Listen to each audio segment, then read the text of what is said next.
Hey guys, it's Brandon, aka B.Rich Beauty, aka your beauty best friend. Happy Friday, y'all! Well, child, things are getting hot, juicy, and scandalous for the GMA3 anchors, and Cynthia Bailey has officially filed for divorce. We're talking about that and a lot more. You know what to do. Grab your tea, grab your beverage. Let go!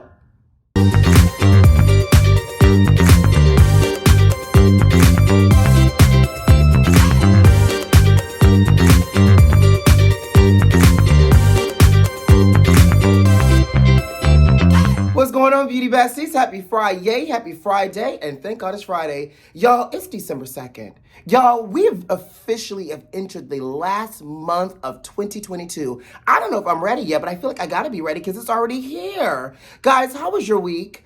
Are you ready for December?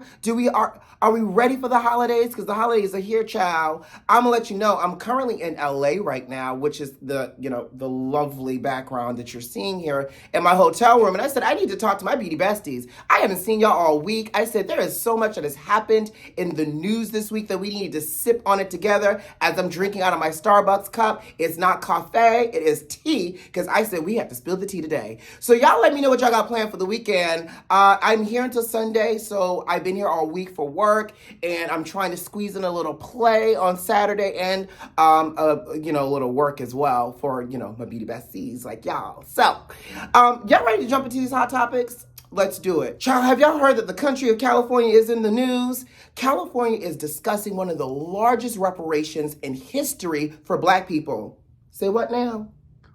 So the 9-member committee was put together by the governor, Gavin Newsom. We see you, Gavin Newsom. And essentially, this would be the largest payout in terms of reparations. $569 billion for an estimated 2.5 million California residents. Where do I sign up? Run me my money. And not to mention, this committee has until June of 2023 to submit final recommendations on the reparations, whether or not it's going to be running the people a check, giving like housing subsidies, or even like tuition as well. Run me my money. And I'm sure everybody else would say, run me my money as well, especially if you cut in a check, honey, for $223,200, it had best to be untaxed, okay? Now, this committee is also looking at other causes as well, like mass incarceration, unjust property seizures, the devaluation of Black businesses and healthcare.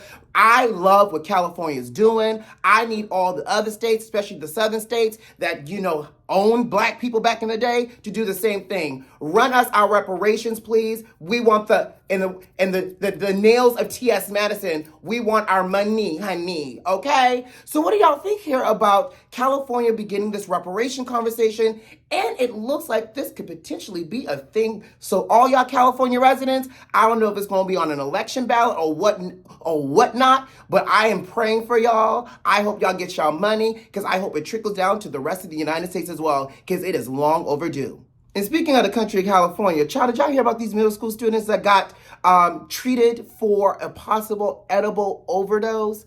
Baby, yes. So 10 students between the ages of 12 and 14 were treated for an edible overdose. Y'all know the weed is legal here in California. But I need to know, one, who was part of the snack committee? 2, who brought these edible snacks to school thinking that they were gummy vitamins and they were really, edibles to get you high? And 3, I did not realize you could OD on edibles and edibles. Now, I know that you can take too many and be high as giraffe pussy, but I didn't realize you could literally OD on it. And the word on the curb and across the street is that people are saying that you could actually, if you take too many edibles, it could lead to poisoning. Who knew? Well, apparently these children, 6 were taken, like I said, to the hospital, and the rest, I guess, had to just wait to come down from their high. But if you've ever OD'd on edibles, y'all know these children had to have been stuck in class, mentally. Y'all know these students had to have been eating up everything in sight. And I need to know, they have not told us yet where these students got these edibles from, because that's where I really need to know, whose parent bought it? Whose parents was like, oh, I'll bake the cookies, and as I'm baking the brownies and the cookies, I'm gonna make an adult set, and I'm gonna make a set for the PTSA, I don't have no children, y'all. What is it, PSA? No, the PTA meeting.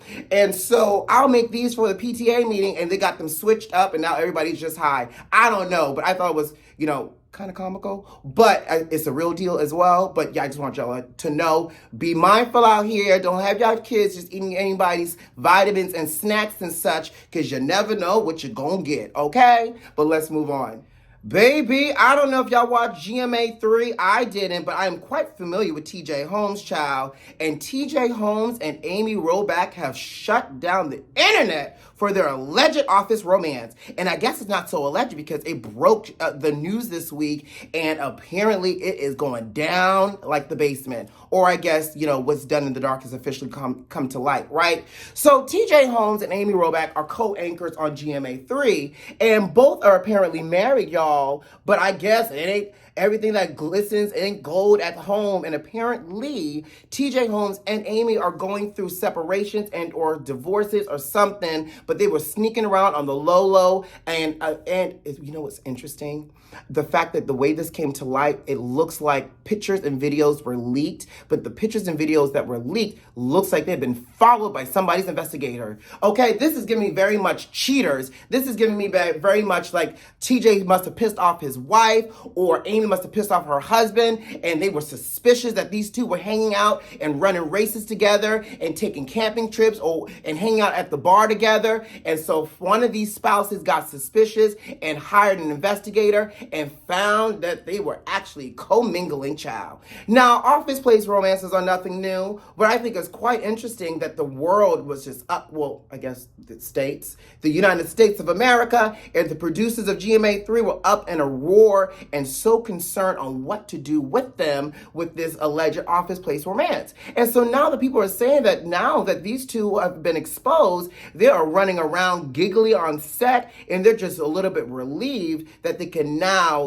do what they were doing in the dark in public now. But I just feel some kind of way, because what do these spouses feel like? What's going on at the home? Because they're not divorced yet, and they already got this whole new relationship. So y'all let me know in the comments what y'all think. Is it our business? Is it okay for them to date? They were on today's episode, and they seemed very happy and giggly. But apparently TJ had to anchor earlier this week by himself because Amy wasn't on air, and the other co-anchor, because it's GMA3, so it's three of them. The other two weren't available. The other one wasn't available either, so he had to fly solo dolo. So now that all this has come to light, y'all let me know what y'all think. Should they continue to be together? Do we even care? Drop it in the comments. Well, it looks like Cynthia Bailey and Mike Hill are officially heading for divorce. Cynthia Bailey has filed for divorce from her husband, Mike Hill, citing irretrievably broken in terms of the marriage.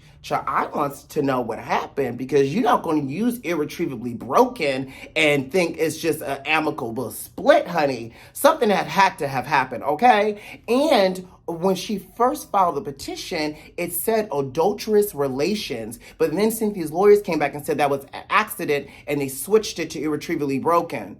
Was it really an accident? Cynthia Bailey, we actually might need you back on Real Housewives of Atlanta, honey, or a friend of the show, because we now need to know, you really got a good storyline now, child. We now need to know what's going on. So, best of luck to Cynthia Bailey, best of luck to Mike Hill, but they're officially heading towards divorce.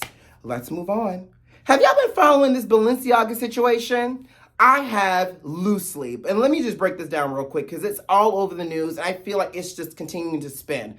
Balenciaga released a campaign that felt like it was very BDSM. It felt very much like Sex in the Dungeon, like a candy-coated night type of thing, with children holding teddy bear purses and harnesses, right? And then apparently there was documents on like part of the photo shoot on a table, on a desk, and it was like from a Supreme Court ruling about child pornography. And so basically it set the world on fire because it was a lapse of judgment all the way around, 1,000%. But for me, it's the deflection, okay? Because Balenciaga was like, oh my God, we didn't know. Oh my God, we're going to sue the production company who who shot the ad campaign and produced it for us for their lack of, going rogue, that we did not approve this, all this other stuff. So then now the creative director has issued an apology saying that, he feels responsible, as he should, because he's the creative director. But here's where I feel like the deflection is coming from. Working in corporate America and working for a company Y'all know I work, for a huge cosmetic company.